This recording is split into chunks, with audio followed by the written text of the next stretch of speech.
I'm going to start off first with just some numbers.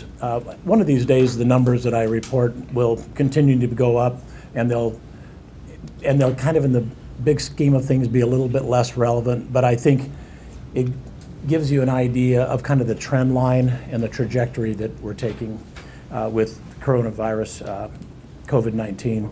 Today's number of positive test patients are in the state are 44. 23 of those are in Johnson County, 9 are in Wyandotte County. So that's the largest aggregation, which isn't entirely surprising since it's a real significant population area, obviously.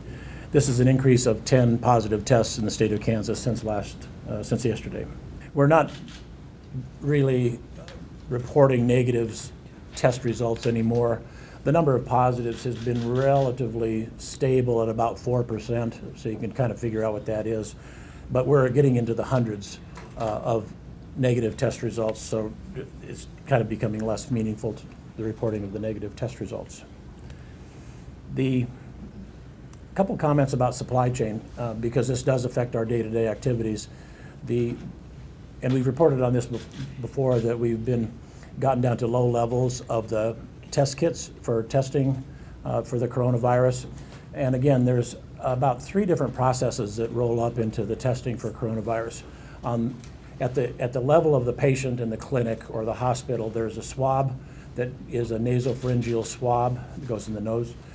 It's a special kind of swab, and then it goes into a viral transport medium. That's one step. We're low on those things. We have probably a few hundred of those left. That'll become a meaningful number in just a minute. And then the kits themselves, where we use it to run the sample, are about to the same number, into the few hundreds. And back when we were 10 days ago running 7 tests a day, that was a big supply then if you had it in the hundreds. But now we're running right at about 150 to 200 samples a day.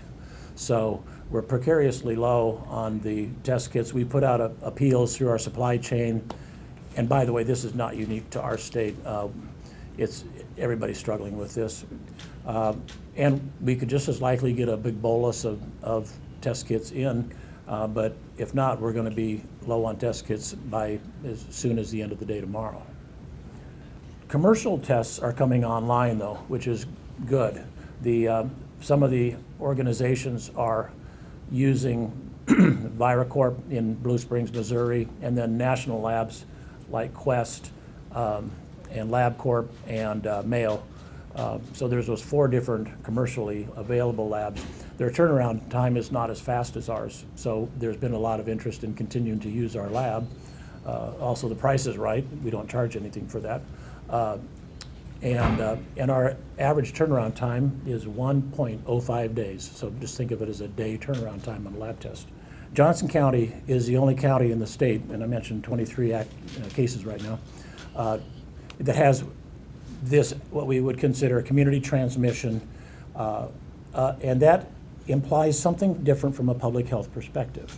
And what that means is there's less, and it may be counterintuitive, and I understand that, there's less of a need to do testing when there's community transmission. At a time when flu, influenza is dropping off dramatically, if a person has respiratory illness in a situation like this in Johnson County, where there's an increased amount of the burden of coronavirus, it's less likely to need to do testing. And the reason is because it's coronavirus that's causing it. And in a community transmission area like this, if you do, especially if people are not as, if they're not as ill as they might be, they're not in the hospital, then if you order the test and it comes back positive, which you know it's going to be, and you tell somebody it's positive, the answer is, yeah, we knew it was going to be positive. So if you knew it was going to be positive, then why'd you order the test? And see, so that's the justification for during community transmission to not do that kind of testing. Not a good use of resources. It is still used for hospitalized patients who are the sickest because it helps guide therapy. I expect the trajectory, hopefully not as steep as the Nike swoosh, but I suspect the trajectory will be that we'll continue to have increasing cases at the current rate.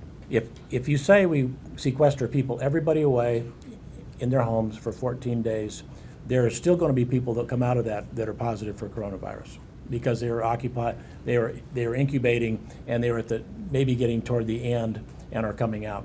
So you can push it down, but I think what we're going to see is what we're seeing in Europe is you isolate, and then you take people out of isolation, the whole population of people. You get an uptick, you do it again, and an uptick, and do it again. And we don't live in a bubble. You know, we're not hermetically sealed as a population. There's always going to be incursions and returning. So it is great, though, for kicking the can down the road until we get vaccine or antivirals. So I don't know exactly what that bright line is, but if we get to too many cases or pushing our capacity to take care of them, then I think that's what that would be. Because the way I look at it is every month that we get farther down the road, the closer we are to a vaccine or antiviral medications, and that's the goal.